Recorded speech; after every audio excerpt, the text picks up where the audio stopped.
باب نمبر 25۔ خلیفہ کے عالی شان محل سے متصل فردوس الارض نامی باغ میں سندھ کی فتح کے سلسلے میں ہونے والا جشن اپنے اختتام پر تھا۔ سازندوں نے اپنے ساز ایک طرف رکھ دیے تھے، رقاصائیں رقص کر کے نڈھال ہو چکی تھیں۔ حاضرین جشن کے چہرے دمشق کے انگوروں کی سرخ شراب سے گلنار ہو رہے تھے۔ اس جشن کی ابتدا میں خطاب کرتے ہوئے خلیفہ نے اس رات کو شب فتح قرار دیا تھا۔ اس شب فتح کو مزید رنگین بنانے کے لیے اس نے اپنی خلوت کے لیے نقلی راجکماری اور مزید 3 سندھی کنیزوں کا انتخاب کیا تھا۔ ان کنیزوں کو منتخب کرنے کے بعد اس نے باقی کنیزوں اور غلاموں کو انعام کے طور پر اپنے پسندیدہ وزراء، مشیروں اور افسران میں تقسیم کر دیا تھا۔ خلیفہ کا افسر خاص مسلمانوں کے حاکم کی پسندیدہ کنیزوں کو اس کی خوابگاہ میں لے آیا۔ اس نے ایک ترجمان کی مدد سے کنیزوں کو سمجھایا کہ خلیفہ اپنی خلوت میں کیا پسند کرتے ہیں اور کیا ناپسند۔ راجکماری اس ماحول میں سہمی ہوئی کھڑی تھی۔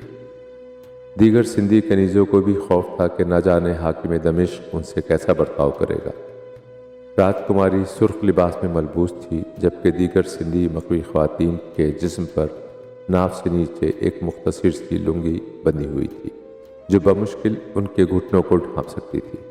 ناف سے اوپر ان کا جسم عریاں تھا۔ کئی ماہ اس جبری عریانی میں گزار کر ان کے دل سے جسم کو شرم سے چھپانے کی آرزو ختم ہو چکی تھی۔ کچھ ہی دیر گزری تھی کہ ایک دربان نے خلیفہ کی آمد کا اعلان کیا تو اس کا افسر خاص چوکنا ہو گیا۔ جیسے ہی خلیفہ خوابگاہ میں آیا، افسر خاص آداب بجاتے ہوئے خوابگاہ سے نکل گئے۔ خلیفہ نے خوابگاہ میں آتے ہی اپنی عبا اتار دی، جسے آگے بڑھ کر ایک سندھی مغوی خاتون نے تھام لیا۔ خلیفہ اپنے حرم میں داخل کیے جانے والی سندھی کنیز کی اس ادا پر بہت خوش ہوا۔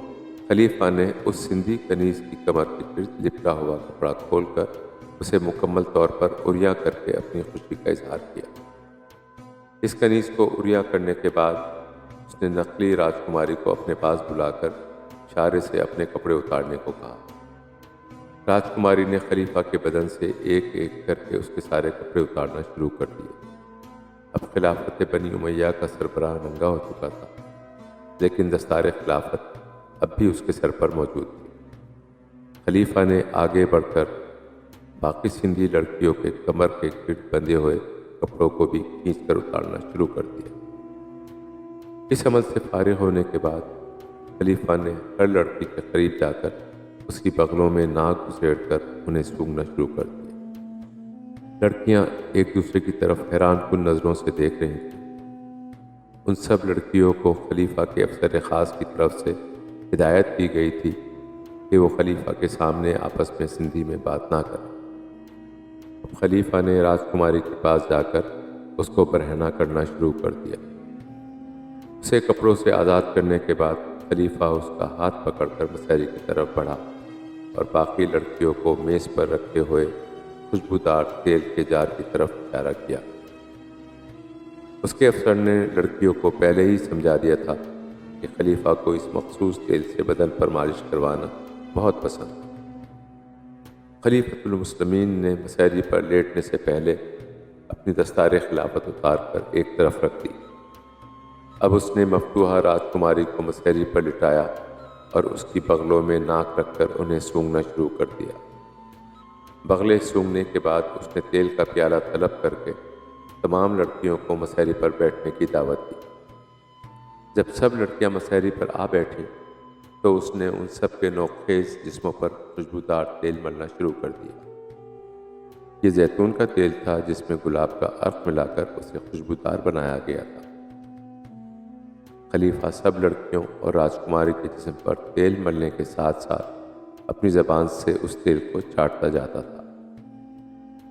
اب اس کی پوری توجہ صرف راجکماری کے جسم پر مرکوز تھی، جس کے ملک کو فتح کرنے کے بعد وہ اس کے جسم پر بھی فتح پانا چاہتا تھا۔ وہ راجکماری کے پستانوں کو چاٹنے کے بعد اب نیچے کی جانب پیش رفت کرتے کرتے اس کی ناف کے پاس آ کر رک گئے۔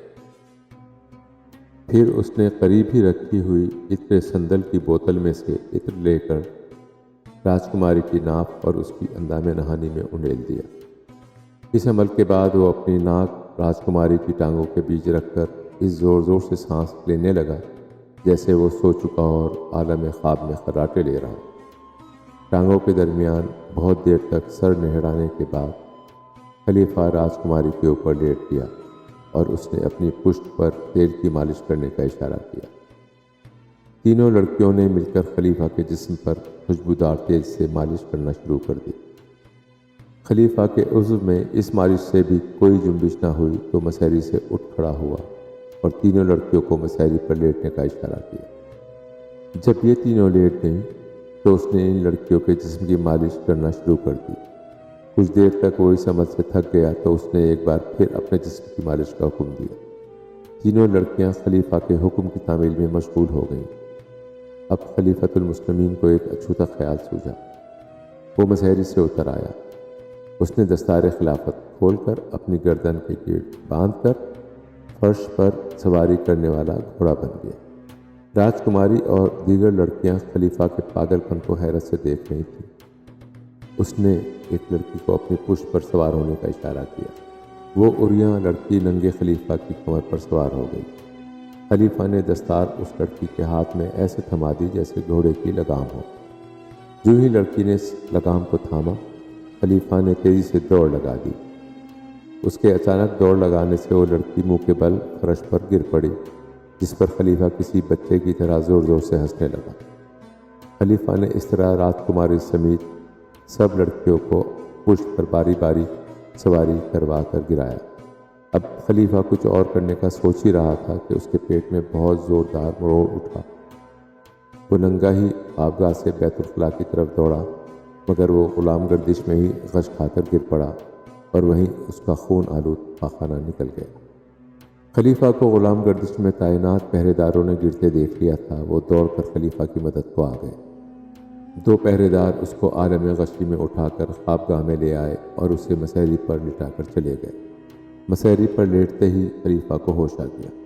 اس کا چہرہ پسینے سے شرابور ہو رہا تھا۔ خلیفہ نے اشارے سے اپنی ران پر لتھڑی گندگی صاف کرنے کا حکم دیا۔ لڑکیوں نے مسحری پر موجود چادروں سے خلیفہ کے بدن کو صاف کیا اور پھر اس کو ایک چادر اڑا دی۔ خلیفہ کے اوسان بحال ہوئے تو اس نے لات مار کر ایک لڑکی کو مسحری سے نیچے گرا دیا اور سب کو کمرے سے نکل جانے کا اشارہ کیا۔ جب راجکماری اور لڑکیاں کمرے سے نکل رہی تھیں، اس وقت پہرے داروں کے ساتھ خلیفہ کا طبیب کمرے میں داخل ہوا۔ اس نے خلیفہ کی نبض دیکھی، زبان اور آنکھوں کا معائنہ کیا۔ ابھی طبیب کچھ سوچ ہی رہا تھا کہ خلیفہ نے کہا، آپ اس خلافت کی سرحدوں میں سب سے اچھے طبیب ہیں، اسی لیے اس محل میں عیش و عشرت سے رہتے ہیں۔ آخر آپ کے علم طب کو کیا ہو گیا؟ 1 ہفتے سے زیادہ ہو گیا میری پیچش میں کوئی افاقہ نہیں، مرض بڑھتا ہی جا رہا ہے۔ آج تو حد ہی ہو گئی، مجھے سندھی کنیزوں کے سامنے شرمندہ ہونا پڑا۔ طبیب نے بہت متانت سے کہا، میں دوا تبدیل کر دوں گا، انشاءاللہ آپ کو جلد شفا ہوگی۔ خلیفہ نے کہا، شرمندگی سے مراد پیچش کی شکایت نہیں ہے۔ سندھ کی نوخیز کلیوں کے ساتھ طرح طرح کے جتن کیے، مگر اس ٹانگوں کے بیچ میں لٹکتے ہوئے گوشت کے لوٹھڑے میں کوئی جنبش تک نہ ہوئی۔ لگتا ہے تمہارے باپ دادا کے زمانے کے سب نسخے ناکارہ ہو چکے ہیں۔ طبیب نے حلق سے تھوک نکلتے ہوئے کہا، خلیفۃ المسلمین، اس خادم کو معاف فرمائیں۔ آپ کے اس خاندانی طبیب نے جان بوجھ کر جنسی توانائی کی دوائیں بند کر دی تھیں۔ خلیفہ نے غصے میں کہا، کیوں بند کر دی تھی؟ طبیب نے سنجیدہ لہجے میں کہا، جنسی توانائی کی گرم دواؤں سے آپ کی پیچش میں مزید شدت آ سکتی تھی، جس سے آپ کے جسم سے زیادہ خون بہہ جانے کا خطرہ تھا۔ طبیب کی بات سن کر خلیفہ کا غصہ ذرا کم ہوا تو اس نے نرم لہجے میں پوچھا، پیچش کی تکلیف آخر کم ہونے کے بجائے بڑھتی کیوں جا رہی ہے؟ طبیب نے فکر مند لہجے میں کہا، مجھے شک ہے میرے منہ میں خاک پڑے، شاید آپ کے کھانے میں زہر کی ملاوٹ کی جا رہی ہے۔ میرا مشورہ ہوگا کہ آپ احتیاطی تدابیر اختیار کر لیں۔ میں کل آپ کے معدے کی صفائی کروں گا۔ طبیب کی بات سن کر خلیفہ کا چہرہ خوف سے زرد ہو گیا۔ خلیفہ نے طبیب سے کہا، اب صبح ہونے کو ہے، مجھ پر اس وقت کمزوری کا غلبہ ہے، میں سو کر اٹھ جاؤں تو آپ فوری طور پر میرے پاس آئیں۔ یہ سن کر طبیب نے اپنے تھیلے سے ایک محلول نکال کر خلیفہ کو پینے کے لیے دیتے ہوئے کہا، آپ یہ پی لیں تاکہ گہری نیند سو سکیں۔ انشاءاللہ آپ جب سو کر اٹھیں گے تو میں آپ کے سرہانے موجود ہوں گا۔ خلیفہ نے طبیب کا دیا ہوا محلول پی کر اشارے سے اسے جانے کو کہا اور سر تکیے میں نے اڑا کر لیٹ گیا۔